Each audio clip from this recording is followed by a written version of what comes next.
Hello friends. शरीर में होने वाली खून की कमी जिसे आयरन डेफिशिएंसी एनीमिया भी कहा जाता है, इस जूस को पी करके आप उस खून की कमी को काफ़ी हद तक पूरा भी कर सकते हैं। इस जूस को बनाने के लिए मैंने किसी भी जूसर का इस्तेमाल नहीं किया है। तो चलिए देखते हैं ये जूस मैंने किस तरीके से बनाया है।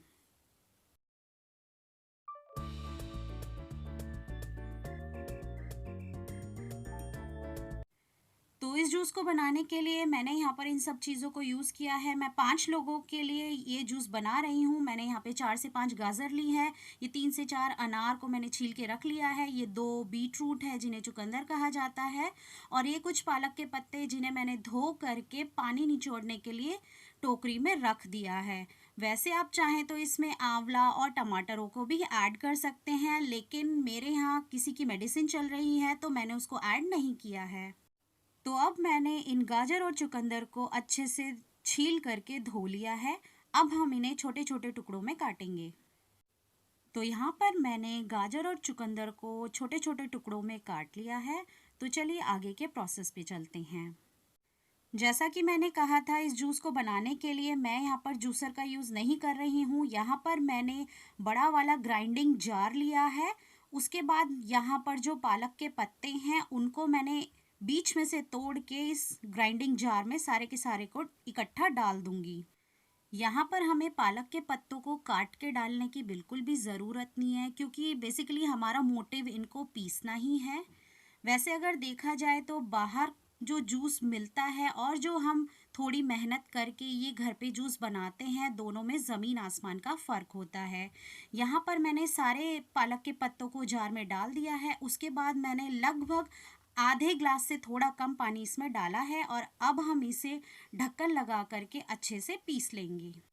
वीडियो काफ़ी लेट इसलिए भी हो गई थी क्योंकि मेरे फादर की बॉडी में खून की कमी काफ़ी ज़्यादा हो गई थी। नॉर्मल बॉडी में जो हीमोग्लोबिन की रेंज है वो 13 to 17 होती है। मेरे फादर की बॉडी में 4.1 रह गई थी। तो कंटिन्यू मैंने उन्हें 2 महीने तक इसी तरीके से जूस बना करके पिलाया है और काफ़ी हद तक इम्प्रूवमेंट भी हुई है। तो यहाँ पर जो हमारा पालक है वो अच्छे से पिस चुका है। इसे हम एक पतीले में निकाल लेंगे। पालक को पिस जाने के बाद ये जो हमने गाजर और चुकंदर को छोटे छोटे टुकड़ों में काटा था, इस प्लेट की ये जो गाजर और चुकंदर हैं हम इनको 2 बैचेस में पीसेंगे। यहाँ पर मैंने एक बारी में जितने भी इस जार में आ सकते हैं गाजर और चुकंदर को डाल लिया है। अब जाहिर सी बात है, इनको पीसने के लिए हमें कोई लिक्विड लगेगा, तो हम यहाँ पर पानी नहीं डालेंगे। जो ये पालक हमने पीसा था ना, इसी को हम दोबारा इसमें डाल देंगे। तो ये लिक्विड का ही काम करेगा। हमारा जूस ज़्यादा पतला ना हो, इसीलिए मैं वापस से पालक को इसी में डाल रही हूँ। वैसे आप चाहें तो पानी भी डाल सकते थे, बट मैंने वहाँ पर पिसा हुआ पालक ही डाल दिया था। अब ये जो प्रॉपर पिस के आया है, इसको हम प्रॉपरली पतीले में डाल देंगे। हीमोग्लोबिन की रेंज जो मैंने 13 to 17 बताई थी और अपने फादर की 4.1 बताई थी। अगर यहाँ पर किसी को भी लगता है कि वीडियो बनाने के लिए यहाँ पर झूठ कहा जा रहा है, तो आप मुझे इंस्टा पर डायरेक्टली डीएम कर सकते हैं। मैं वहाँ पर आपको पूरा प्रूफ दिखा सकती हूँ, वरना आप मुझे यहाँ पर कमेंट भी कर सकते हैं। हमारा जार खाली हो चुका है। अब मैं यहाँ पर थाली में जितने भी बची हुई गाजर और चुकंदर है उसे मैं इसमें डाल दूँगी। सारे गाजर चुकंदर डल जाने के बाद अब यहाँ पालक तो बचा नहीं, तो यहाँ पर क्या डलेगा? तो जनाब यहाँ पर अब पानी ही डलेगा। अब यहाँ प्रियंका के पास भी कोई उपाय नहीं है, तो यहाँ पर थोड़ा सा पानी डालने के बाद हम इसे अच्छे से पीस लेंगे। तो यहाँ पर गाजर चुकंदर सारा पिस चुका है। इसे हम अब पतीले में डालेंगे। यहाँ पर आपको देख करके ऐसा लग रहा होगा ना कि बहुत ज़्यादा मेहनत का काम है, बट ट्रस्ट मी, ये थोड़ी सी मेहनत आपको खून की कमी से काफ़ी हद तक निजात दिलाएगी। इस तरह के जूस को मीठा करने के लिए मार्केट में चीनी वगैरह का भी यूज़ किया जाता है, बट मैं यहाँ पर अनार दाने का यूज़ करूँगी। ये जितना भी आपको अनार दिख रहा है, ये 2 दिन के जूस का है। मैं यहाँ पर इस टाइम आधा ही अनार को यूज़ करूँगी। अनार दाने को डाल लेने के बाद यहाँ पर मैंने इसमें पानी को नहीं डाला है, सिर्फ ढक्कन लगा करके इसे पीस लिया है। गाइस आपको ये लग रहा होगा ना कि काफ़ी ज़्यादा बर्तन गंदे हो रहे होंगे, बट आप मुझे एक बात ज़रूर बताएं कि ये जो खून बढ़ाने की लोग दवाइयाँ खाते हैं और विटामिन सी से रिलेटेड ये जो टैबलेट्स लोगों को यूज़ करनी पड़ती हैं, अब आप मुझे ये बताएं कि टैबलेट खाना ज़्यादा अच्छा है या फिर इस तरीके से थोड़ा मेहनत करके ये जूस बना के पी लिया जाए। इस चीज़ को मुझे कमेंट सेक्शन में ज़रूर बताएं। सारी चीज़ें अच्छे से पिस चुकी हैं। मैं यहाँ पर इस जूस को 2 तरीके से छानूँगी। आपकी मर्ज़ी है आप कौन-सा तरीका अपनाते हैं। इसके लिए मैंने यहाँ पर ये बड़ी वाली छलनी को यूज़ करा है और ये जो पतीले में ये सारा मिक्सचर है ना, मैं इसे 2 बार में अच्छे से छानूँगी। यहाँ पर ये देखिए मैंने पहली बार में ये आधा जूस इस छलनी में डाला है और इसे चम्मच की मदद से दूसरे पतीले में इस तरीके से घुमा करके ये जूस छनता जाएगा। ये जो गाजर चुकंदर के जूस की रेसिपी है बहुत ज़्यादा इफ़ेक्टिव रेसिपी है और लॉन्ग टर्म तक मैंने अपने घर में इसे यूज़ किया है। इसीलिए मैं अपने प्यारे व्यूअर्स के लिए ये रेसिपी लेकर के आई हूँ। यहाँ पर जो हमारा ये पहले बैच का जूस था इसे मैंने छान लिया है और इसका जो बचा हुआ रेजिड्यू है वो मैंने एक प्लेट पर निकाल लिया है। ये जो प्लेट में अभी रेजिड्यू आपने देखा है इसे हम बिल्कुल भी फेंकेंगे नहीं।